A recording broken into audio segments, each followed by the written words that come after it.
팟캐스트 최초의 오직 옴부즈맨만을 위한 프로그램 새날 한라인 129회 방송 시작합니다. 안녕하세요. 저는 볼메이 임지이고요. 오늘도 두 분과 함께합니다. 네, 안녕하세요. 저는 정명숙입니다. 안녕하세요. 커트입니다. 네. 네, 오늘은 두 분 다 스카프 패션으로 더 주목받으실 분은 우리 커트님이십니다. 출연 빙자에서 한번 해봤는데 너무 과하네요. 아닙니다. 빼야 될 것 같습니다. 아니요, 포인트가 되게 좋은데요. 그 주황색 스카프와 네. 주황색 손수건까지 손수건, 깔맞춤 네. 하셨어요. 좋아한 건 아닌데. 신발도 주황색 있지 않으세요? 주황색 맞아요. 들어가는 거? 네, 있습니다. 그렇죠. 오늘 신발도 아, 그거 네. 신고 오셨는지. 저 세계 성애자이신가 봐요. 아니, 커트님이 약간 화려한 색깔 좋아하시더라고요. 네. 네, 네. 파격의 미. 되게 노란색 신발도 있고 그렇습니다. 네, 맞아요. 맞습니다. 네, 지금 11월의 마지막 주말이겠네요. 네, 네. 벌써 시간이 이렇게 됐고 이제 12월 한 달 남았어요. 올해도 시간이 진짜 빨리 가는데 이 와중에 이슈 아닌 이슈 해보겠습니다. 제가 골라온 거는 일본의 천태만상 마스크 회식이라는 건데 일본의 고위 간부들 뭐 노동후생성 장관 또는 무슨 지사 뭐 이런 사람들이 전부 다 회식 때 마스크를 쓰자라는 거를 홍보를 하고 있습니다. 그래서 직접 시범도 보이는데 이를테면 이렇게 약간 아크릴로 막아져 있는 거 있잖아요. 아크릴보다 네. 네. 그거를 이렇게 쓰고 있다가 이렇게 올리고 나서 먹고 다시 이제 입안에 넣었으면 내리고 또 어떤 거는 마스크에 손잡이가 달려 있어요.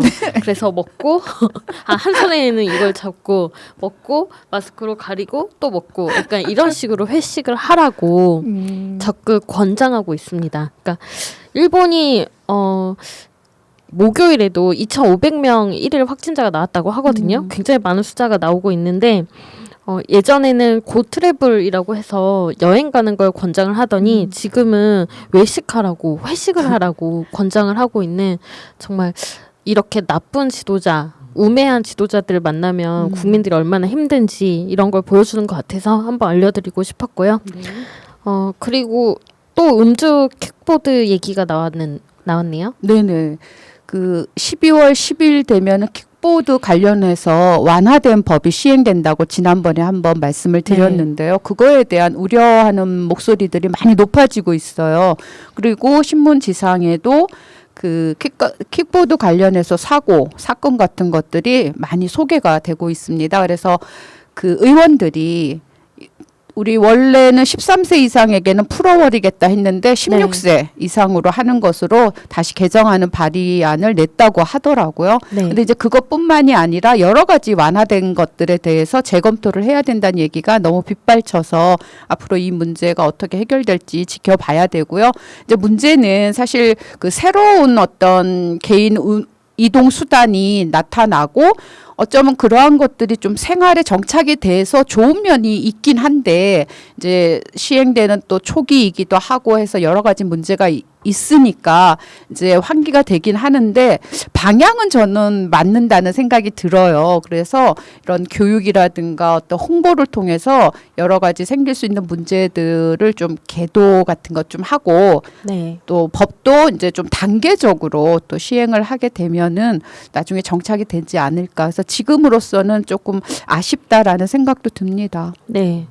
뭐 보호 장비도 없이 타는 그렇죠. 문제도 있고 네네. 그리고 신분증도 뭐 그냥 개사진을 올렸더니 이게 통과가 됐다라는 네네. 그런 보도도 있었거든요. 맞습니다. 이런 식으로 약간 좀 보완해야 될 부분들이 굉장히 많은데 네. 이런 지적들이 많이 있었으니까 이번 네. 개정안에 꼭 담겼으면 좋겠고요. 네. 이번 주 선정된 이야기는 미술품에 대한 소득세 이야기인데요. 네. 네, 이게 뭐 몇몇 커뮤니티에서는 되게 이슈도 많이 됐고 그 많이 분개하시는 분들도 많았는데 내용은 이런 겁니다. 그 구체적인 사례는 김앤장 변호사인데요. 뭐 김앤장 대표 변호사라는 김영무입니다. 김영무라는 대표 변호사. 이 사람 직업이 변호사예요. 월급도 상당히 많이 받겠죠. 그런데 4년 동안 300억 원을 판 게 아니라 벌었습니다. 순수익만 300억 원이 됐대요. 미술품을 팔아서. 근데 이 사람한테 그 만약에 이제 본인의 소득하고 뭐 이런 소득하고 합치면 우리가 이제 그냥 근로만 하신 분들은 잘 모르겠지만 5월에 종합소득세라는 걸 내는 사람들이 있거든요. 근로소득세 뭐 합쳐서 종합소득세로 하면은 아무래도 이제 고소득이 되니까 300억이면 이제 이것만 해도 엄청난 돈 아닙니까? 그래서 이제 그 고율의 세금이 부과되게 되는데 이거를 깎아주자, 면세해주자, 미술품에 대해서는 세율을 낮춰주자라는 법안이 정부에서 발의가 됐다고 합니다. 여기서는 기재부인데요. 기재부가 여러분 어떤 데입니까? 우리 그 국민들 저기 뭐죠? 그 재난지원금 주는 거 가지고도 뭐 몇 퍼센트를 주니 안 주니 그렇게 깎던 사람들이 이 사람이 300억을 벌어서 국세청에서 지금 법대로 깎아주지 않고 그 세금을 매긴 게 135억이래요. 그러면 300억에서 135 빼면 그래도 이 사람은 4년 동안에 순수익만 165억을 번 겁니다. 165억을. 근데 그것도 많은데 그거를 더 지금 세율을 20%를 더 깎아주자는 거예요. 그래서 이 사람이 자기가 변호사니까 그 세율을 자기가 과하게 됐다. 이거 분리과세 해야 되는데 기타 소득으로 분리과세 해야 되는데 종합소득해서 자기가 세금을 많이 냈다고 그 조세 심판원에 지금 세금을 저기 뭐죠 재판을 다시 세금을 깎아달라고 신청을 해놓은 상태고 이제 이 사람의 주장에 맞춰서 기재부에서 법을 바꿔준다고 하는데 이거는 제가 생각할 때 좀 말이 안 되는 것 같아서 한번 가져와 봤습니다. 네네. 근데 부유층의 그 미술품 거래라고 하는 것은 재테크라고 하는 건 누구나 다 알고 있는 거 아닌가요? 그러니까 저는 그게 좀 화가 나는 거예요. 네. 그러니까 법이라고 하는 게 이렇게 법을 알고 부유한 사람들에겐 혜택이 돌아가도록 하고 그래서 이제 뭐 미술계에서는 미술계를 이 사람들이 대표한다고 저는 생각하지 않는데 뭐 서울 옥션 상무란 사람이 이런 말을 했어요. 사업소득 과세 이슈는 미술 생태계 차원의 문제며 미술 시장을 상속세나 지금 말씀하신 것처럼 상속세나 증여세의 탈세를 위한 수단으로 보지 말아달라라고 하는데 어떻게 보지 않을 수가 있겠습니까? 그렇죠. 이런 일들이 벌어지고 있는데 그리고 자신들이 산업으로 성장해야 되니까 조금 이해를 해달라라고 하는데 글쎄요 뭐 국민 여러분들이 여론이 이해해준다 그러면 저도 동의하겠습니다만 은근슬쩍 이렇게 감춰놓고 넘어가려고 한다고 하면 동의할 수가 없죠. 그렇죠. 요즘에는 또 아트테크라고 해가지고 일반인들에게까지 그 재테크의 개념으로 이게 지금 시장에 형성이 되고 있거든요. 근데 이미 정말 아까 말씀하신 것처럼 뭐 부유한 사람들의 상속이라든가 기타 여러 가지 또 그 작품들을 임대해서 벌어들이는 수익 이런 것들이 상당한 액수가 되는데 그러한 것들의 일종의 그 면세 혜택을 주려고 하니까 이건 받아들이기가 사실 어렵죠.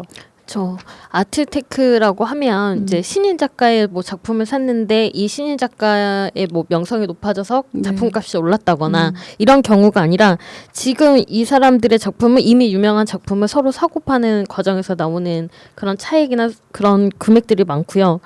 그리고 사업소득으로 이거를 매기면 최고 42%까지 세금을 네. 매길 수가 있는데 네. 지금은 너무 현저하게 낮은 숫자이고 아니 주호영 대표님 뭐 하십니까? 지금 부동산 시세 차익으로 고작 23억인데 이 사람 미술품 팔아가지고 지금 몇백억을 벌었잖아요. 그렇죠. 여기에 대해서 세금 매겨야죠. 네.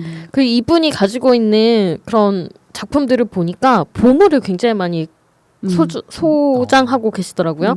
주로 이제 백자 달 항아리 이거를 많이 가지고 계신데 보물 제 1438호 1439 이거를 가지고 계시고 또 다른 보물들도 여러 점 가지고 계시더라고요. 이런 거는 진짜 뭐 미술관이나 이런 데서 전시할 때 대여하면 네네. 또 거기에 대한 그 그렇죠. 대여 비용도 받는데 이런 것들이 어떻게 사업이 아닐 수 있는지 네네. 라는 것도 의문이고요.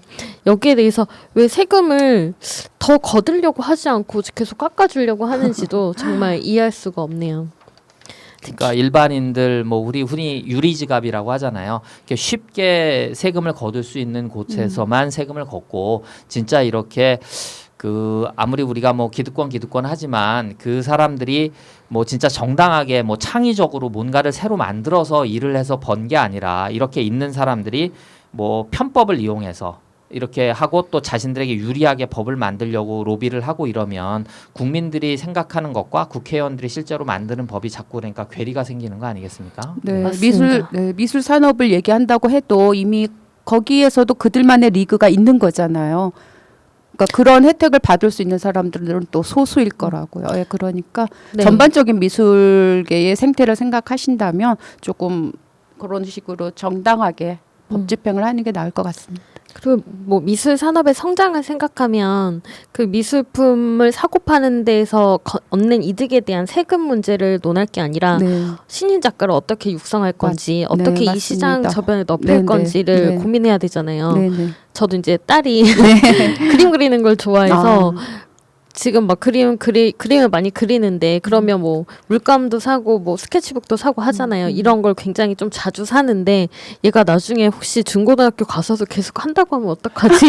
라는 걱정이 생기더라고요. 얘가 미술을 하겠다고 하면 어떡하지? 재료값이 일단 굉장히 그게 힘들다는 미술 전공자들이 그 재료값 때문에 많이 힘들다고 하는데 이런 지원이나 뭐 이런 것들 생각해서 미술 산업의 성장을 생각해야지 단지 세금 문제로 하겠다라는 거 그냥 사리사욕을 채우겠다라는 말에 다름 아니지 않나 싶은 생각이 드네요. 그러니까 지금 말씀하신 것처럼 이게 무슨 엘리트 자꾸 예체능으로 가려고 하지 말고 일반인들이 미술을 가까이 접하고 우리도 같이 좀 품위를 갖고 교양 있는 생활을 할 수 있고 이렇게 좀 정책을 펴줘야지 엘리트들끼리 자신들이 물건을 사고 팔면서 이게 지금 정가가 없는 미술품이기 때문에 그렇죠. 이거를 가격을 낮췄다 올렸다를 자신들이 조절하면서 세금을 맘대로 내고 싶은 만큼 내겠다는 건데 그렇게 접근해서는 미술계도 결국 국민들하고 동떨어진 뭐 엘리트들이 향유하는 귀족 문화, 귀족이 없어진 우리가 귀족을 없애기 위해서 그렇게 애썼는데 그렇게밖에 안 되는 거죠. 네.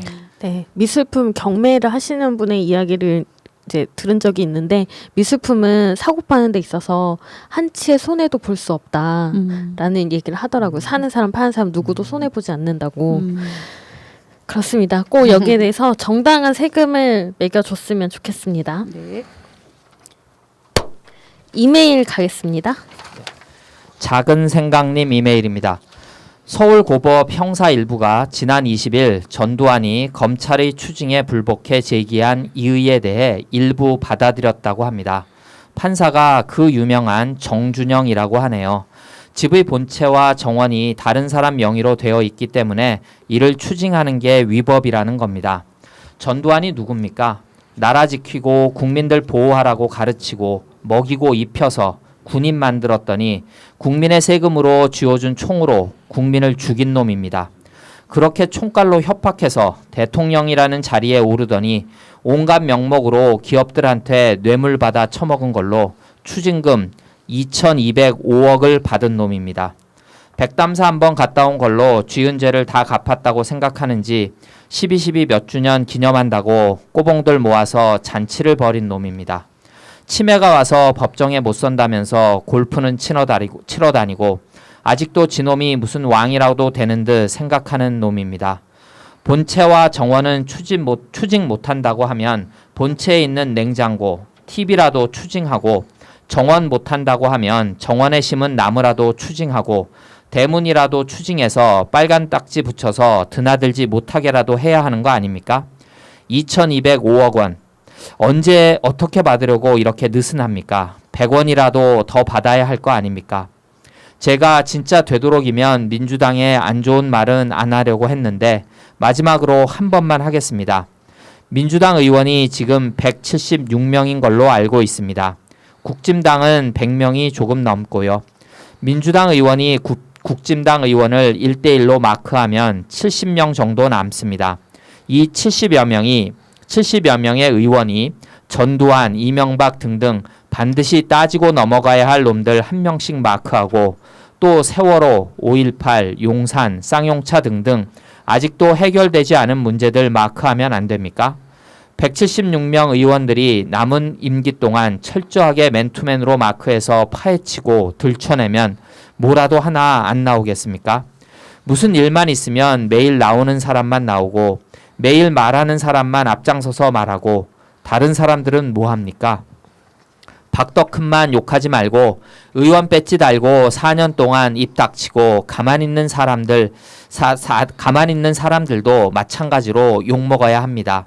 이제 제발 좀 국민들 힘들게 만들지 마십시오. 언제까지 국민들이 봐줄 거라고 생각하지 마십시오.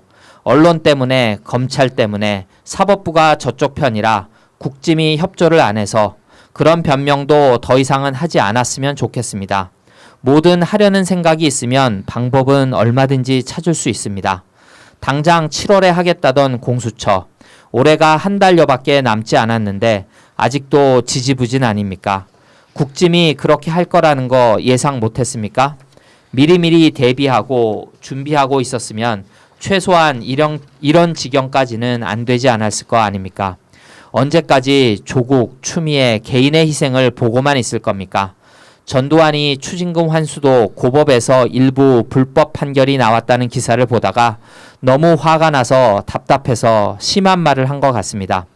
그러나 민주당 의원들은 다시 한번 국민들이 자신을 뽑아준 게 무엇 때문인지 되돌아봐야 한다고 생각합니다. 네. 전두환 추징금 환수 관련된 이 뉴스는 사실 몇 개 다루지 않았더라고요. 저 요즘에 모든 그 언론 기자들이 다 이렇게 법무부와 대검 이쪽만 보고 있는 게 아닌가 싶은 생각이 들 정도인데, 전두환의 그 연희동 자택 본체는 그 이순자 씨 소유, 아내인 그 이순자 씨 소유이고 정원은 비서관 소유라고 해요. 그래서 여기에 대해서 일단 전두환의 재산이다라고 인정을 할 수 없다라는 그런 요지의 판결이었고요. 추징금은 지금 991억 남아 있다고 합니다. 네. 근데 이거는 전두환의 차명재산으로 보는 게 합리적.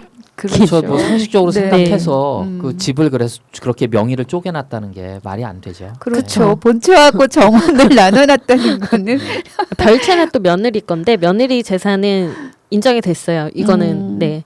그런데 그 정원도 원래는 장남 소유였는데 네. 장남이 1999년에 비서관으로 이제 명의 변경이 된 거거든요. 그러면 더욱더 의심해 볼 만하지 않나라는 생각이 들고, 친일 청산 못지않게 이런 독재 정권에 대한 청산, 모든 문제들이 빨리빨리 이루어져야 될 것입니다. 네, 그럼 댓글로 갈게요. 네, 알버트 남님.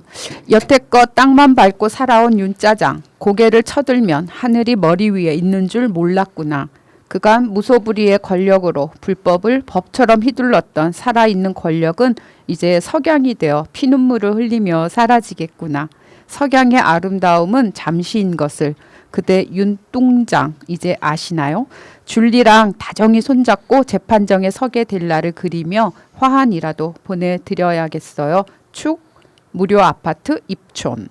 큰 바위님, 검찰 카르텔의 최고봉인 윤석열을 무너뜨리는 것부터가 검찰 개혁의 시작입니다. 추 장관님 파이팅. 앞으로 검찰들 반란도 꼭 무너뜨려 주시기를 부탁드립니다. 힘내세요, 추 장관님. 김승원님, 찌질이 서결이 저런 걸 대권 주자라고 하고 그를 추종하는 우매한 국민들을 보면 부끄럽습니다. 임종덕님, 속이 후련해서 내 나이 60 넘어 기쁨의 춤을 춥니다. 푸른 하늘 박님, 너무 좋은 날인데 윤 춘장 장모 생각하면 열받습니다. 정의 공정, 항상 말마다 얘기하는 그 사람의 장모, 배우자에게는 예외인 거죠. 이게 그 사람의 공정, 정의라고 하는 사고인 것 같습니다. 추후 학교로 가기를 바랍니다. 하루하루 열심히님, 윤서방은 나갔어도 벌써 나갔어야 할 검새 중에 검새 왕초죠. 뭘 그렇게 지키고 싶은 게 많은지. 네, 그 윤석열 총장에 대해서 직무집행 정지 그리고 이제 징계 청구 등이 이루어졌는데 거기에 대해서 수많은 댓글들이 진짜 쏟아졌습니다. 댓글들을 다 읽을 수 없을 정도로. 네, 맞습니다. 임종덕님께서는 기쁨의 춤을 추셨다고 하는데요. 저는 그날 삼선짜장을 시켜 먹었습니다. 너무 짜장면이 땡기더라고요. 아, 정말로요? 네. 아니, 제가 아는 분은 직접 짜장을 만들어 드셨더라고요. 집에서 오늘은 짜장이 땡긴다라고 네. 하면서 굉장히 좋았습니다. 뭐 아직 뭔가 결정되고 한 건 아니지만 네, 그렇죠. 속 시원하긴 했어요. 어떠셨는지 감상평을 한 번씩. 아니 근데 말씀하신 것처럼 이제 저쪽에서 그 윤짜장이 다시 저거를 뭐 직무정지 가처분을 뭐 이렇게 다시 했잖아요. 그걸 다시 저거 뒤집어 달라고. 그러니까 사실 결과는 어떻게 나올지 모르겠지만 이렇게 정부 여당에서 할 수 있는 것들을 적극적으로 하면 국민분들은 힘을 실어주고 아 시원하다 하는구나. 근데 하다가 어쩔 수 없어서 뭐 법과 제도가 미비해서 내지는 뭐 어떠한 뭐 실무적인 무슨 문제가 생겨서 이런 것들을 보여주셔야 그래서 안 되는 거는 국민들이 이해한단 말입니다. 근데 마치 자꾸 뭐 이거는 원래 이래서 안 되고 원래 뭐 안 되고 이러니까 이 사람들이 의지가 없는 거 아니야? 하고 싶지 않은 거 아니야? 그럼 우리들은 누구를 왜 미룬 거지? 이런 게 생기면서 점점 답답함이 쌓였던 것 같아요. 네, 그동안 답답했었잖아요. 그런데 그렇게 또 조치를 하니까 이거지. 그래, 이런 거야. 이러면서 되게 기분이 좋았고, 더구나 이제 오후쯤에 그걸 발표를 하셨었잖아요. 그러니까 그 사람은 당한 거죠, 말하자면. 아침에 출근도 못하고 저녁 때 이제 그 얘기 듣고. 네. 네, 그러니까 그게 더 좀 시간을 선정한 게 또 절묘했다는 생각이 들고, 네. 네, 기분이 참 좋았습니다. 시간은 그런 분석도 있더라고요. 이제 그 시간대에 기자들이 많은 반발을 했잖아요. 퇴근 시간에 네, 이래서도 네, 되는 그랬다고 겁니까? 하더라고요. 저희에 대한 예의가 있는 겁니까? 뭐 이랬잖아요. 굉장히 비아냥거렸는데 네. 만약에 이거를 일찍 발표를 했다면 기자들이 검사들에게 물어보고 그 검사들의 톤으로 기사를 냈을 거라는 거죠. 네네. 근데 그 시간이 없다 보니까 8시에 뉴스를 내보내야 되잖아요. 네. 대부분의 네네. 그 방송국 뉴스들이. 그래서 그냥 법무부 발 뉴스를 내보낼 수밖에 없었다. 시간이 부족했다. 네네. 그거를 노린 게 아니냐라는 분석이 있더라고요. 네네. 그 말에 어쨌거나. 굉장히 수긍이 들었어요. 네, 잘 하신 거죠. 네. 네. 그리고 이제 저는 더 이상 윤석열을 스스로 물러나게 해서는 안 된다. 이제는 그 시기는 지났다. 스스로 물러나면 다시 또 뭐 변호사 개업해서 할 수 있는 거잖아요. 하지만 이제는 전 최저가 해임이라고 생각하고 탄핵으로 가야 된다. 파면시켜야 된다. 라는 생각입니다. 많은 분들도 동의하시지 않을까? 유추해 보고요. 네. 네, 계속할게요. 리슬리 우님. 온 국민이 기다리고 바라던 그리고 법과 질서에 의한 당연하고도 올바른 추 장관의 결단인데 막상 직무 정지 발표가 나오고 나니 반가움과 동시에 추 장관님에 대한 걱정이 앞서네요. 적폐들과 언론의 반격에 힘들어할 추 장관님께 환호와 더 큰 응원을 보내야겠다는 생각입니다. 역사에 남을 너무나 훌륭하고 추 장관이 아니면 하지 못할 대단한 결단에 큰 박수를 보냅니다. 비기다림님. 추미애 장관 멋지다. 강하게 나가는 방법밖에는 답이 없는 상태다. 눈에는 눈, 이에는 이로 강력 대처하는 것만이 반란 쿠데타 수준의 윤석열을 잡는 유일한 해법이다. 미친 개는 몽둥이가 답이다. 전왕재님. 추미애 장관님 수고하셨습니다. 적폐 중에 적폐, 두목 윤석열을 한 큐에 잡아버리네요. 검찰총장이랍시고 발광하고 꼴값 떨고 있는 놈을 한 큐에 아작을 내는 추미애 장관님 파이팅하세요. 적극적으로 응원합니다. 시량탕님. 추미애 장관님 흔들림 없이 삼보일배 심정으로 전진해 주십시오. 적극적으로 지지합니다. 네, 아까 그 법무부 기자단 얘기도 했는데 기자단들조차도 굉장히 이렇게 뭐 비아냥거리고 시비를 거는 투로 많이 얘기를 하더라고요. 추 장관에게. 그래서 정말 외로우시겠다라는 생각이 많이 드는데 많은 국민들이 또 추 장관님 지지하고 응원하고 있으니까요. 꼭 힘내셔서 계획했던 그 걸음을 꼭 따박따박 걸어가시기를 응원드립니다. 네. 신발끈 묵자님. 윤 춘장 답답하겠다. 사상 초유의 직무 배제. 스스로 그만둘 수는 없고 권력에 항거하다 부당하게 잘린 정의로운 검찰이 되어야 하는데 대통령님은 답이 없고 그만두자니 훗날이 두렵고 내가 당신에게 해주고 싶은 말은 야 제발 주적 그만 떨고 가라. 같은 남자로서 인간적으로 부끄럽다. 복숭아님 정말 잘 정리해서 하신 거 맞죠? 아주 지긋지긋해서 마음이 불안합니다. 이젠 다시 보기도 싫고 윤짜장 듣기도 싫습니다. 그 많은 죄를 어찌하려고. 추 장관님 화이팅. 마리아 사촌님 추미애 장관님 대단하십니다. 최고예요. 멋지십니다. 훌륭하십니다. 문재인 대통령 다음으로. 호3129님 일개 공무원이 천지분간 못하고 개망나니 칼춤 추더니 추풍 한 방에 획 날아가 버리네. 결국 아무것도 아닌 것이 좀 허무하다. 이렇게 간단한 것을. 네, 축풍낙윤이네요. 네. 그러네요. 계속할게요. 네. 양희수님, 드디어 검찰 개혁이 이루어지네요. 서결이는 조직에 충성하는 게 아니라 가족에 충성했네요잉. 이놈이 조국을 나쁜 놈이라고 말했다니 참 기가 막히네요. 이건 무슨 가족 사기단 그 이상이네요. 고연희님, 속이 시원합니다. 추 장관님 최고입니다. 힘 보태고 싶은데 무슨 방법 없을까요? 온라인 촛불이라도 들고 싶은데. 조로 2334님, 추 장군님 응원합니다. 이상민 의원 등 뒤에서 응원은 못할 망정 등에다 칼질하는 짓은 하지 맙시다. 조종묵님, 조국에 이어 추미애 이 두 분 장관님을 임명하신 문 대통령님의 선택은 역사에 길이길이 남을 것. 그래도 세 분 중에 꼭 한 분을 선택하라면 지금 당장은 추다르크님.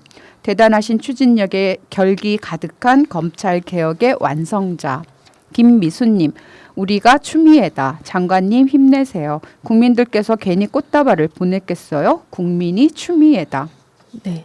고현희님의 댓글처럼 온라인 촛불 이거 굉장히 좋은 아이디어인 것 같고요.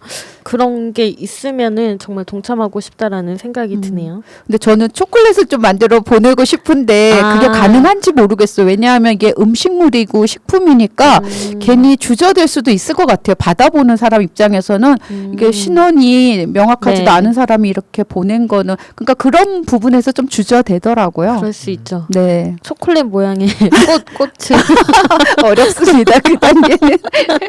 그래서 앞에 쓰세요. 새날 한라인. 이렇게. 아, 그럼 알지 않을까요? 근데 아마 네. 식품위생법상 아무래도. 본인이 그 아직 자격증이 없는 사람이 만들어서 보내는 거는 맞아. 안 될 거예요. 네, 사업자 네. 등록도 없으니까. 네, 네, 그렇게는 그런 마음만 전달하는 거예요. 아, 네. 추장관님 정명숙님이 초콜릿을 보내드리고 싶답니다. 네. 네, 계속할게요. 푸른 하늘님. 더불어민주당은 그동안 밀린 개혁 법안을 이번 국회에서 전부 다 통과시켜야 한다. 그래야 내년 재보선과 2020년 대선에서 표를 달라고 요구할 자격이 있다. 기득권 세력이 저항하면 더 강하게 밀어붙여야 한다. 할 일을 하고 결과에 책임지면 된다. 국민이 밀어줄 때 하라. 셀스파이님, 앞으로 모든 장관은 더불어민주당과 열린민주당의 강성 의원들로만 해야 한다. 산업부 장관이 추미애였으면 공무원들 잘 보호하거나 당한 거 이상 갚아줬을 거다. 만토리님, 그래도 민주당이 강력하게 추 장관님과 같은 목소리를 강력하게 내주어서 시원합니다. 조홍천이 같은 이런 미친 빼고 결론은 조홍천도 검찰이었다. 민주당의 적폐도 청산해서 다음 총선은 미친놈들 좀 걸러내야 합니다. 김정복님, 유리상자 안에 있는 총장, 온 국민이 보고 있다. 명심하라. 파면이 답이다. 네, 파면을 시키려면 탄핵밖에 없어요. 네. 그리고 조홍천도 그렇고 누구였죠? 이상민 의원도 그렇고 이렇게 좀 이상한 발언들을 하는 의원들은 다음 총선이나 이럴 때 공천에서부터 이미 걸러집니다. 금태섭 의원도 그랬잖아요. 네. 금태섭도 그랬잖아요. 지금 의원이 아니니까. 그러니까 지금 뭐 마음껏 얘기하시고요. 심판을 꼭 받으시기를 바라겠습니다. 네. 김클라라님, 여태 참으면서 보고만 있었던 국민들 병난 속 좀 풀어주소. 윤짜장은 사퇴가 아니라 파면이 답입니다. 강호춘춘님, 윤석열은 절대 잦은 사퇴 없다. 옷 벗는 순간 버려진 카드가 된다는 걸 알기 때문에. 송성일님, 사퇴는 노, 파면은 예스. 박수연님, 사표 받으면 안 됩니다. 징계위원회에서 윤석열이 걸어놓고 그 비리 하나하나 언론에 밝히면서 그 연루된 패거리들도 다 징계하고 사법 판단 받게 해서 끝을 봐야 하지요. 덜컥 사표 내서 자연인으로 두면 검찰총장 자리 비어있는 것도 모양 안 좋고 검찰 테두리 안에 가둬두고 하나하나 조져가야 합니다. 그래야 국임당도 대권 후보도 못 내고 윤석열 응원도 못하고 비난도 못하고 민주당이 국정 선두를 잡고 달릴 겁니다. 추 장관이 아마 그것까지 미리 포석을 두었을 겁니다. 윤석열이 감찰 거부할 때 속으로 엄청 좋아했을 듯. 하네요. 그때 사표 던지고 나가면 정치인 윤석열 키워주는 꼴이었을 텐데 미련 욕심 윤석열이 감찰 거부하는 잘난 척 미끼를 덜컥 문 순간 정치인도 못되고 총장질도 못하는 막다른 쥐구멍에 딱 가둔 겁니다. 네, 박수현님 말이 맞는 게 정말 그 윤석열 총장은 본인이 더 이상 되돌아갈 수 없는 길로 계속 막다른 길로 가고 있는 듯한 느낌이에요. 감찰을 본인이 거부했을 때 오히려 이런 결과를 예상하지 않았을까 싶고 이게 다 예상된 시나리오 중에 하나가 아니었을까 싶더라고요. 감찰을 거부했으니까 더 이상 어떤 없는 거잖아요. 이것도 징계 사유가 되는 것이고. 계속 하겠습니다. 네. 백요셉님, 분명 새날이 옵니다. 윤 총장이 깜빵 가고 기소와 수사가 분리되고 거짓 언론이 폐간되고 국짐당이 사라지고 참 평화가 오는 그날이 새날의 힘이 그 힘입니다. 푸른 하늘님, 검사는 본래의 역할을 다할 때 사회에 최선의 기여를 하는 권력이지만 악이나 비열한 동기로 행동할 때는 최악의 권력이 될 수 있다. 미국의 연방 검찰총장을 지낸 로버트 잭슨이 한 말이다. 검사가 검사다워야 검사다. 기억님, 공수처장은 어떤 경우라도 검사 출신은 안 된다. 그놈이 그놈들이다. 강정만님, 기레기와 국당이 난리치고 욕한다고 겁나면 아무것도 못할 것입니다. 저들은 무엇을 해도 욕하고 쓰레기 기사만 올릴 것이니 개의치 말고 욕은 잠시니 그냥 밀고 나가서 법안을 통과시키는 것이 최우선입니다. 그리고 그것이 이 나라가 살 길입니다. 서경수님, 공수처장으로 최광욱 의원님을 적극적으로 추천합니다. 공수처법은 김용민 의원님 개정안으로 적극 지지합니다. 조국님이 선비 스타일이라 검찰이 만만하게 보고 그분만 치워버리면 누구라도 무서워서 검찰개혁 엄두도 못 낼 거라고 생각했겠죠. 진짜 더 무서운 분이 나설 줄은 몰랐을 거예요. 아주 속이 다 후련합니다. 러브문님, 공무원이 월급 받으면 되는데 영수증 없는 특활비의 사용은 검은 무리를 양성하는 원인이 된다. 이흥우님, 검찰과 적폐 언론은 정말 비겁하고 겁이 제일 많은 집단입니다. 조금만 약하게 보이면 하이에나처럼 물어뜯는 집단입니다. 틀린 보도는 과감하게 즉시 법적 조치하면서 법대로 하면 바로 꼬리 내리는 집단입니다. 김영일님, 윤 총장 장모 기각한 판사는 검찰의 사찰이 무서워서 기각했나? 에라이 그만둬라. 내가 잘했는지 당신 가족들에게 물어봐라. 봉주루님, 대한민국의 많은 판사는 뒤가 깨끗하지 않고 구린 곳이 많아서 검사에게 털릴까봐 공정한 판결을 못하는 것 같다. 물론 언론은 짬짬이 했겠지요. 원래 돼지는 잘머리 잘 굴리죠? 느낌에 언론 개혁하라, 사법 개혁하라, 검찰 개혁하라, 공수처 설치하라.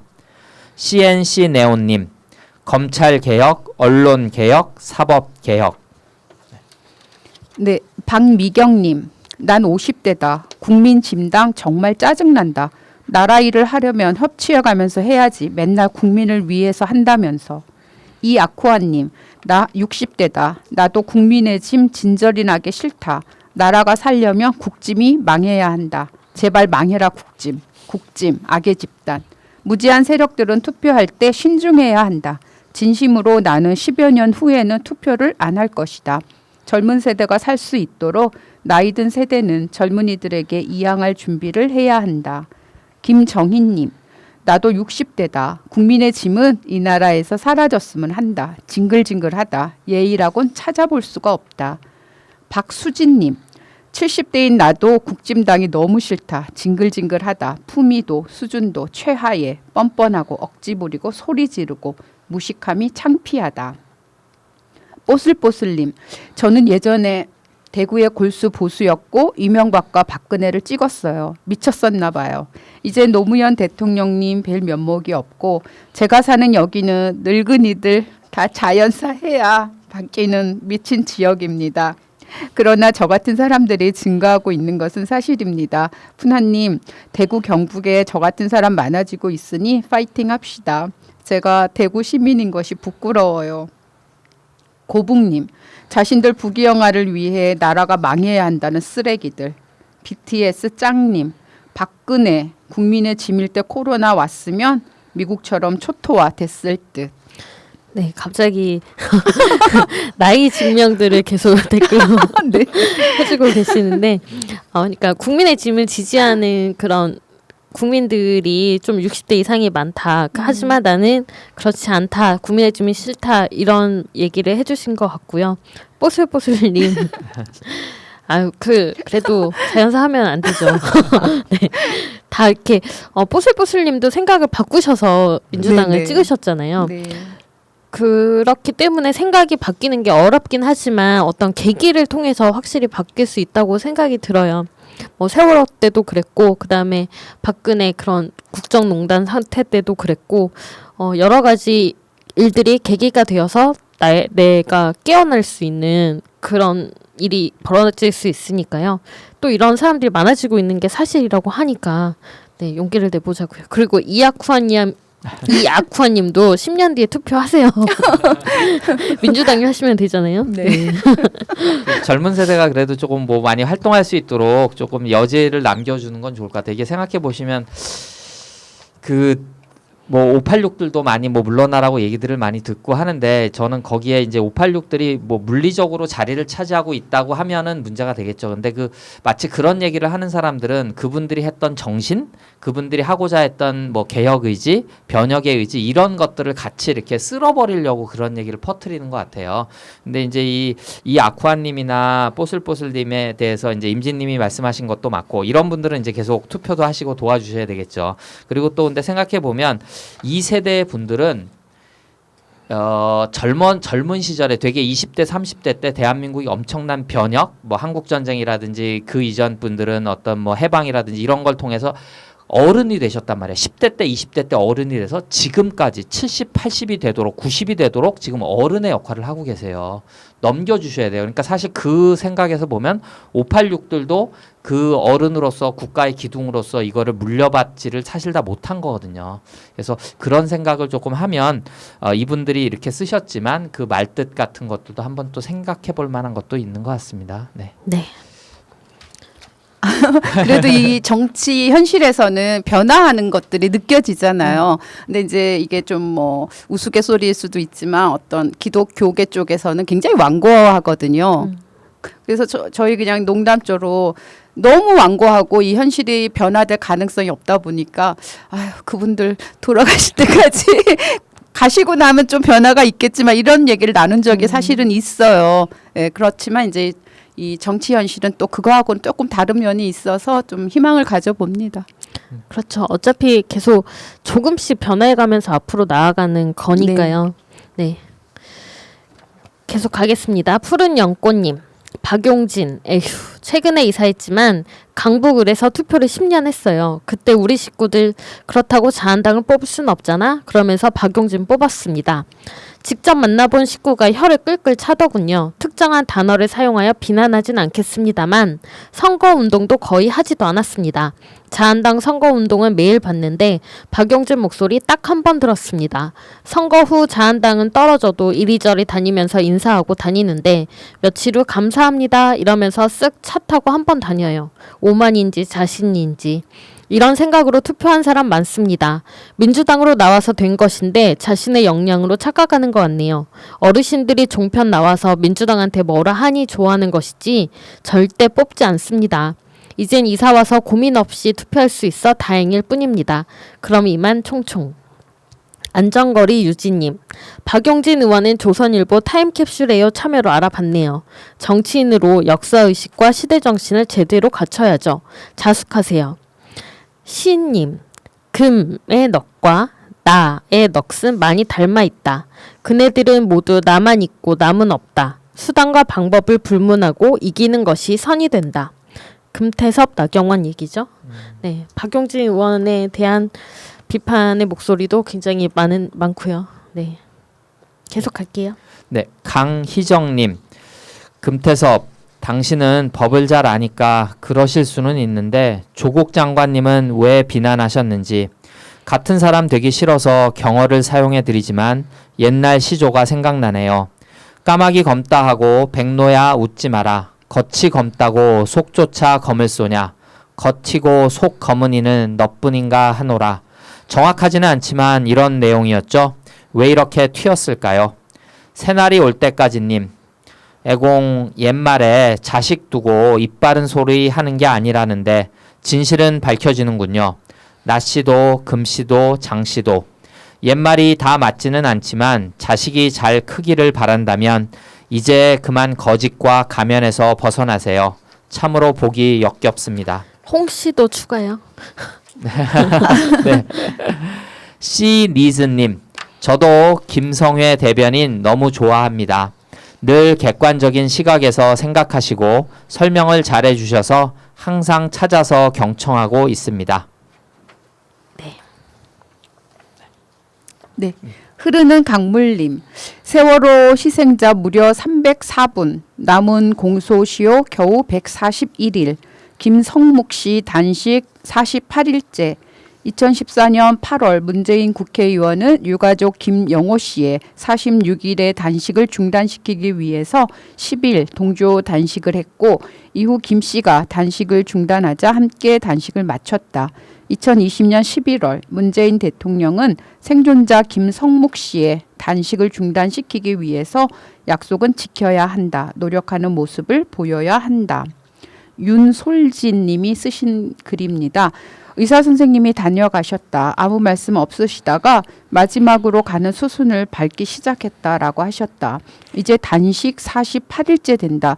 너무 확고한 성묵 씨에게는 내가 하는 비루한 한두 마디도 소용없다. 하지만 촛불을 들었던 양심들의 힘을 믿는다. 가족분들이 찾아오신다. 주로 얼른 뛰어와서 빨리 단식 끝내 하고 총총 걸어간다. 사진 찍히면 안 되니까. 마지막 수순. 세월호도 가라앉으면서 그렇게 시간이 가면서 304명이 마지막 수순을 밟고 있었지만 우리는 아무것도 할 수 없었다. 뭐가 다른가? 세월호 피해 당사자 생존자 김성묵을 살려내라. 네, 김성묵 씨 지금 26일자로 병원에 이송됐다고 하는데 이 기사도 한 건 있더라고요. 그 이런 내용을 보도하는 곳도 없고 많은 사람들의 좀 관심에서 멀어진 것 같은데 사회적 참사 관련된 법안 지금 올라가 있는데 그것도 빨리 통과를 해야 되겠고 세월호에 대한 여러 가지 의혹과 좀 밝혀지고 있는 것들도 있잖아요. 그런 것들이 빨리 진상 규명이 돼야 할 것 같습니다. 또 한 분을 이렇게 잃을 수는 없으니까요. 네, 많은 분들이 또 이 정부 들어서는 세월호 관련해서 진상이 밝혀질 줄 알고 많은 기대를 하셨는데 그 진행 상황이 그렇지 못해서 또 실망하는 분들도 네. 계시고, 네. 전에 우리가 국회에 청원했던 것들 네. 통과가 됐으니까 그 기록물 공개라거나 이런 네. 것들 좀 빨리빨리 이루어졌으면 합니다. 네, 네 에디혹 김님.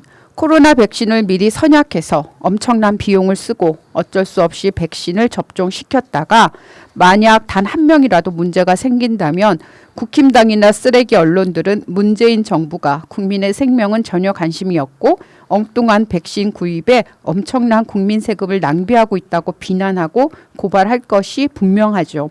더 가관인 것은 그렇게 되면 아마도 윤석열과 그 하수 검찰들이 벌떼처럼 일어나 백신 계약과 관련된 공무원들의 휴대폰과 사무실을 전격적으로 압수수색하고 계약 과정의 부정과 비리가 포착되었다고 언론 플레이로 현 정부와 보건당국을 물어뜯을 것이라는 사실이죠. 국민 모두를 이렇게 부정적인 예언자로 만들고 있는 국민의힘, 쓰레기 언론사와 기레기들, 그리고 윤석열의 적폐 검찰 사단은 대한민국 발전과 영광을 위해 빨리 사라져야 할 암적인 존재가 아닐까 생각합니다. 오메존님, 김대중 대통령 때 IT 벤처 강국뿐만이 아닙니다. 지금의 한류는 김 대통령님 때 만들어진 문화 강국의 산물이기도 합니다. 그 당시 영화 쿼터제니 뭐니 하면서 영화인들 데모하고 난리일 때 의존적이고 사대적인 문화가 아닌 창조적이고 자생적인 문화 창출의 시대를 주창하셨죠. 그렇죠. 문화 산업을 김대중 전 대통령님이 많이 육성시켜 주셨고, 네. 그리고 사실 김대중 노무현 정권을 거치면서 많은 그 뭐 문화예술인 영화인들이 정부 비판적인 영화 이런 것들 제작을 많이 했거든요. 그러면서 문화적으로도 한층 발전한 계기가 되지 않았나 싶은 생각이 듭니다. 계속할게요. SK 골드님. 일본의 아사히 신문은 진보, 마이니치는 중도, 요미우리는 보수라고 일반적으로 얘기를 하지만 아베의 장기 집권 기간에 아사히 신문도 논조가 많이 우경화된 것 같습니다. 아베 사퇴 이후에 일본 언론의 한국에 대한 인식 전환의 시발점이 되는 것은 아닐까요? 어제 다이아몬드라고 하는 또 다른 소형 매체에서도 마이니치 신문과 비슷한 논조의 기사를 보았습니다.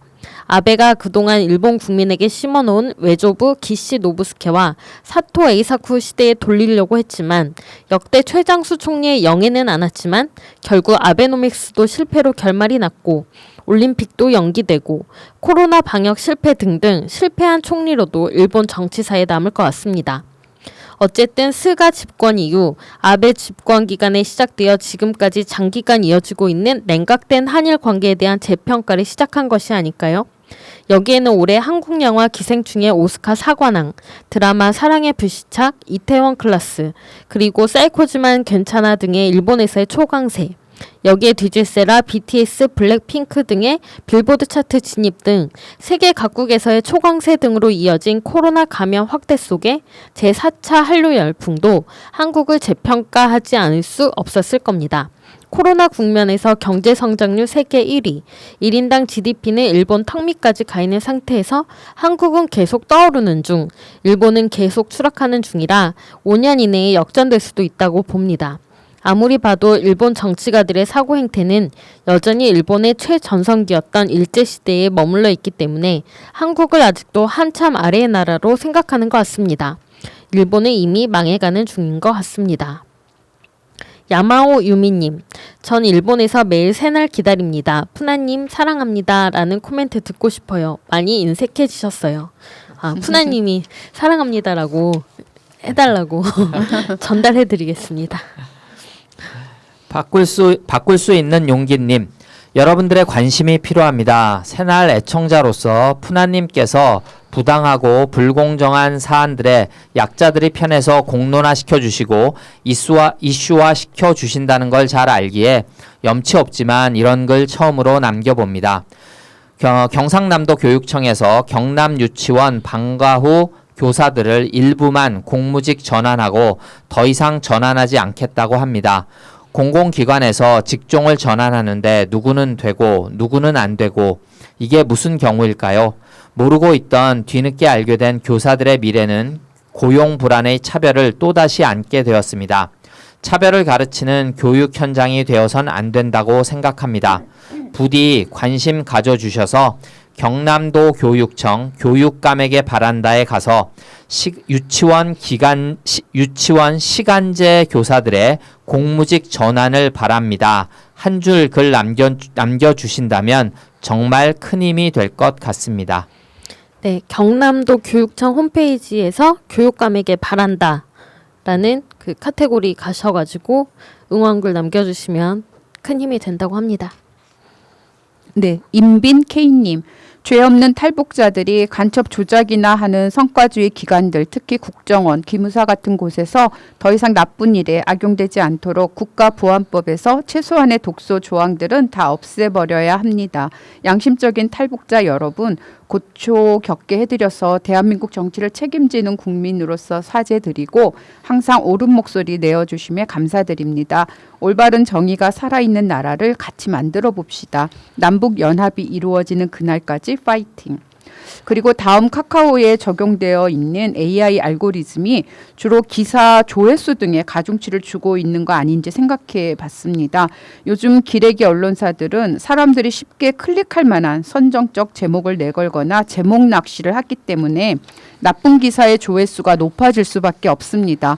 또한 사람들은 기사에 대한 피드백, 기사를 올려라 내려라라고 하는 그런 표현들을 잘 안 하는 편이기 때문에 AI의 이런 편향들이 심어져서 자꾸 그런 기사들이 선택이 되어 노출되는 것 같습니다. 국내 포털뿐만 아니라 AI 수준이 뛰어나다고 하는 구글에서 이슈를 검색해 봐도 검색되는 기사들의 편중성과 선정성, 왜곡성 등이 많이 목격될 정도입니다. 외국 IT, 대기업까지 그럴 정도니 AI라고 이름을 붙였긴 했지만 AI 알고리즘이 판단할 때 이 기사가 제목 장사로 속이는 페이크 기사인지 별거 없는데 선정적 제목으로 이끈 기사인지 모순되는지 왜곡하는지 악의적 기사인지를 스스로 제대로 판별해내는 수준은 아닌 것 같습니다. 물론 기사의 질적 수준에 대한 판별과 분석에 관한 통계를 내어 빅데이터를 쌓는 수준도 아니겠죠. 사실상 이건 딥러닝 AI도 아니고 인간이 미리 세팅해 놓은 그냥 알고리즘 같습니다. 말만 AI인 눈속임이죠. 문클인님, 매일 듣고 보는 방송 새날 푸나님 멋져요. 이종 올케한테도 구독하고 보라고 권했습니다. 진실된 시사 방송은 새날뿐이라고요. 상우님, 난 항희도 동생 때문에 새날 봅니다. 보고 있으면 그냥 흐뭇하고 대한민국 미래가 안심이 돼요. 희도 씨, 우리 선량한 국민들, 서민들, 약자들을 위해서 꿋꿋하게 버텨주세요.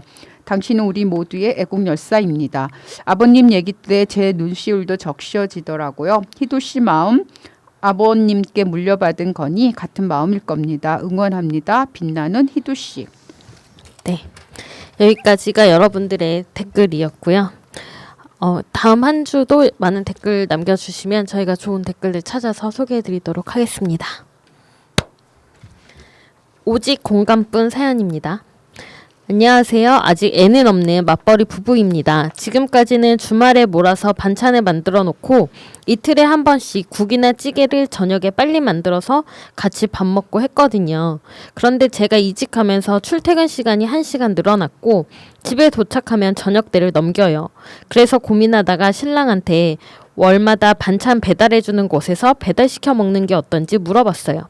후기를 보니 반찬도 일주일에 2번이나 3번 중 선택할 수 있고 반찬 양도 많고 가짓수도 다양하더라고요. 찌개나 국도 다르게 오고요. 월 배달료가 저희가 해먹는 식비보다 훨씬 저렴하길래 그렇게 하자고 사진도 보여줬는데 신랑은 밥은 무조건 제가 해주는 걸로 먹고 싶다고 하네요. 그럼 제가 퇴근하고 집에 오면 8시 가까이 되는데 그때까지 기다릴 거냐고 물어봤더니 기다린답니다. 그럼 퇴근하고 밥 차리면 8시 훨씬 넘는데도? 라고 하니 그래도 기다려서 먹는다고 합니다. 이게 말인가요? 방구인가요? 지금 이것 때문에 시모도 전화가 와서 배달밥은 별로라고 직접 밥 해주는 게 낫지 않겠냐 훈수도 두고 이렇게 되니 저는 밥하기 싫어졌어요. 엊그제부터 밥 안 하고 각자 먹자고 하니 시모에게 매일 연락이 오네요. 현재 전화, 카톡 다 차단했습니다. 남편은 컵라면 끓여 먹네요. 저는 회사에서 석식 지원해줘서 밥 먹고 오고요. 계속 이렇게 가는 게 맞나요? 시모 조만간 집에 찾아올 것 같은데 큰일 벌어지진 않을까 싶고 걱정되네요. 네. 요즘도 이런 남편이 있네요. 그러니까요. 너무 놀랬습니다. 검사 가짜죠. 남편 아니겠죠? 아이고. 가짜요? 이거 아니 이거 이렇게 밥 해달라는 남편 없을 텐데 이게 가능한가요? 저 상상이 안 그러니까요. 되는데. 저도 이렇게 굳이 따지면 옛날 사람인데. 네. 이거 힘든데. 아니 그리고 맞벌이인데 그거를 꼭 아내가 해주는 밥을 먹어야겠다? 그러니까요. 지금 그 누구도 이해가 안 가는 상황인데 이런 사람이 있나 정말. 그러니까 여기 등장하시는 시어머님이 좀 문제이신 것 같아요. 그러니까 시어머님이 항상 집밥을 해주시고 또 그게 너무 당연한 것처럼 돼 있어서 시어머님이 지금 이렇게 며느리에게 밥을 해줘야 된다라고 하시면 안 되죠. 저 밥 해줄 사람을 찾는 거였으면 뭐 그런 분하고 결혼을 하셨어야죠. 그렇죠. 네. 네네. 지금 뭐 참모인가요? 참모? 밥 해주는 사람 어머님이 때문에 결혼한 건 해주시면 아니잖아요. 되시겠네요. 그렇죠. 어머님이 오셔서. 그리고 밥 시켜 먹는 건 안 되는데 컵라면은 되나요? 저는 개인적으로 남자지만 뭐 제가 그렇게 자라서 이제 약간 컴플렉스가 있어서 그런 걸 수도 있는데 그 반찬 투정하거나 남자들이 반찬 투정하거나 뭐 이렇게 누가 차려주는 밥 먹거나 하는 사람들 되게 싫어하거든요. 그거는 저는 조금 아닌 것 같아요. 옛날부터도 그런 생각을 했었는데, 그러니까 여기 나온 것처럼 나는 우리 색시가 해주는 밥만 먹을래. 이게 진짜 그 뭐라 그럴까 밖에서 밥을 안 먹고 색시가 따뜻한 밥 해놓으면 왜 옛날에는 뭐 드라마에 그런 것도 있었잖아요. 막 이렇게 남편 언제 퇴근하나 막 밥 따뜻하게 해놨는데 남편은 전화도 안 하고 막 저 밖에서 먹고 늦게 들어와 나 오늘 밥 안 먹어 뭐 이런 것도 아니고 따뜻한 서로 정을 느끼거나 보고 싶어서 그런 것도 아니고 이거는 그냥 자기가 좋아하는 사람을 중노동을 시키는 거잖아요. 8시 넘어서 들어와서 밥 밥도 밥이지만 그때 밥을 하는 사람이 엄청 피곤할 텐데요. 이거는 상식적으로 이거는 뭐 고문도 아니고 이렇게 해서는 안 될 것 같은데요. 놀다 온 것도 아니고 네. 일하다 들어와서 또 밥까지 아니 좀 일찍 온 남편이 아내를 위해서 밥을 해놓으면 안 되나요? 그렇죠. 그 아내분은 회사 끝나면 회사에서 석식이 나오잖아요. 밥 먹고 그쵸. 오면 되는데 그러니까요. 굳이 왜 내가 2시간이나 걸려가지고 집에 와서 네. 뭐 밥을 해줘야 됩니까? 그래서 해다 아까 바쳐야 됩니까? 명수님 말씀하신 것처럼 이게 어머님이 잘못 키우셨네 시모가.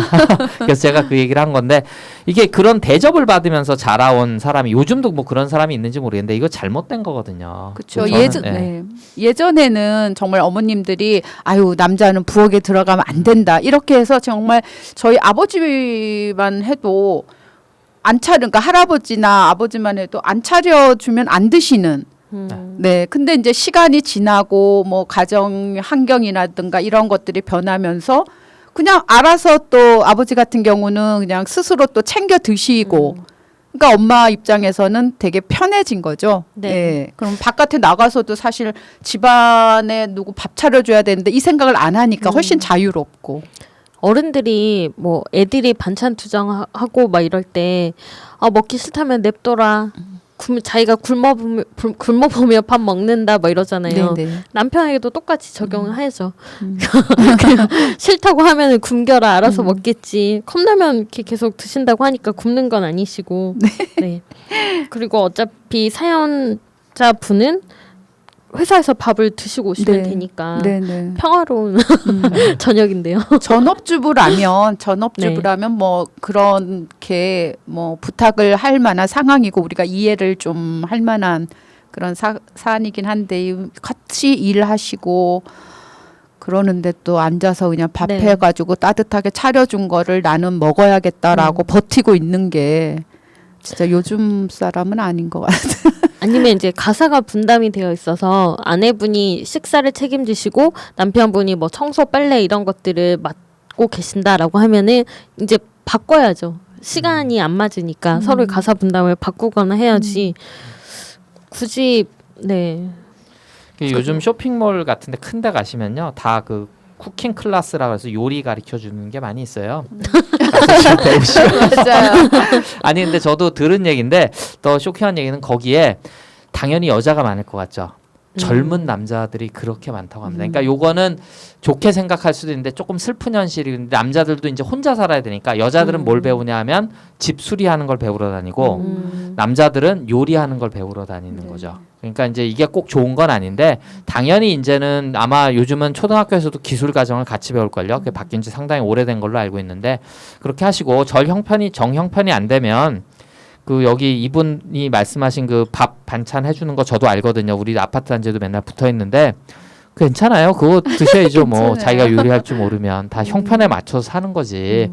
뭐 자기가 뭐 황태자로 태어났어도 형편이 아니면 맞춰서 사는 거지. 그거를 어떻게 고집하면서 삽니까? 네. 네, 그리고 아직은 2인 가족이시니까 네. 사실 식재료를 사서 요리를 하면 남는 것들이 굉장히 많거든요. 근데 배달을 하면 적어도 이제 그 남는 거 없이 좀 더 오히려 진짜 저렴하게 이용하실 수 있고 그다음에 마트에 가면 요즘에는 밀키트라고 해서 그냥 다 되어 있고 끓이기만 하면 되는 그런 것들이 굉장히 여러 종류로 다양하게 나오거든요. 그런 것들 사서 드셔야죠 뭐. 맞아요. 그러니까 상황에 따라 서로 배려를 하면 네. 좋은데 너무 자기 생각만 하고 예, 부인 또 힘든 거는 그렇죠. 그러니까 아직도 이렇게 생각하는 남편과 시어머니가 있다라는 것 자체가 너무 좀 다들 납득하기가 어려우신 네. 상황인 것 같아요. 네. 그래서- 너무 초현실주의적인. 맞아요. 그래서 시어머님도 여성이잖아요. 네. 그렇죠. 네, 그러니까 이거는 잘못된 제도는 좀 바꿔가야죠. 네, 맞습니다. 그래도 전화 카톡을 다 차단하신 건 좀 심하셨다. 아니면 어머님이 오셔서 좀 해주시면 저희가 따로 뭐 용돈 겸 뭐 돈을 좀 드릴게요라고 하면은 또 어떨까 싶기도 하고. 그거는 장기적으로 봤을 때 화를 부르는 일 아닐까요? 그럴까요? 근데 아드님이 이렇게까지 원하는데. 거기 따뜻한 약해지시면 안 돼요. 거기서 약해지 딱 끊으셔야 됩니다. 왜 약해지고 딱 사지 멀쩡한 젊은 남자가 왜 남자를 무시하시는 거예요 지금? 아니에요? 하나네. 해먹고 살 수 있습니다. 왜? 네, 왜? 아유, 왜 그러네. 해먹고 아우, 삽니까? 죄송합니다. 이 인권의 문제. 네, 할 수 있습니다. 네. 제 채널 돌리다가 우연히 이거 비슷한 사연을 봤는데 거기에서는 약간 이렇게 정신의학과 쪽 선생님이 일단 시어머니는 절대로 바뀌실 분이 아니다. 바꾸기 어렵다. 그러니까 말이라도 좀 잘해드려라. 이렇게 얘기를 하더라고요. 그러니까 행동은 안 하더라도 어머님 뭐 남편에게 맛있는 음식 이런 거 따뜻하게 먹이고 싶어서 그러신 마음이신 거죠? 뭐 이렇게 그 속 터져서 그걸 어떻게 얘기하겠어요? 어머니 저도 이래요. 라고 말하는 게 오히려 좀 더 현실적이지 않나. 그렇죠. 그렇습니다. 네, 네. 이제 뭐 이렇게 사실은 저녁이 있는 우리가 뭐 그런 얘기 많이 했잖아요. 대선 때마다 저녁이 있는 뭐 생활 그리고 이제 남자나 여자나 일찍 퇴근하고 근데 이제 그게 현실적으로 안 되는 동안은 남편이나 그 부인이나 이제 가정을 위해서 서로 조금씩 양보해야죠. 양보하고 희생하고 그리고 우리가 그런 환경을 위해서 만들어 가야 되고 그런 것 같습니다. 네. 따뜻한 밥을 먹고 싶다면 내가 바로 해서 먹는 밥이 제일 따뜻하다라는 말을 남편분에게 해드리고 싶네요. 네. 네. 그래서 절대 굴하지 마시고 꼭 이 싸움에서 이기시기를 응원드리겠습니다. 네. 한나인 129회 방송도 여러분들과 함께 했고요. 다음에 130회로 찾아오겠습니다. 감사합니다. 감사합니다. 현재로 저들을 물리치자. 바이러스에게는 마스크가 없다. 어서 가자 바이러스보다 먼저. 그러니 내일보다 먼저 가자. 우리들의 희망을 현재이게 하자. 설령 그것이 내일이라 해도 현재로 저들을 물리치자. 바이러스에게는 마스크가 없다.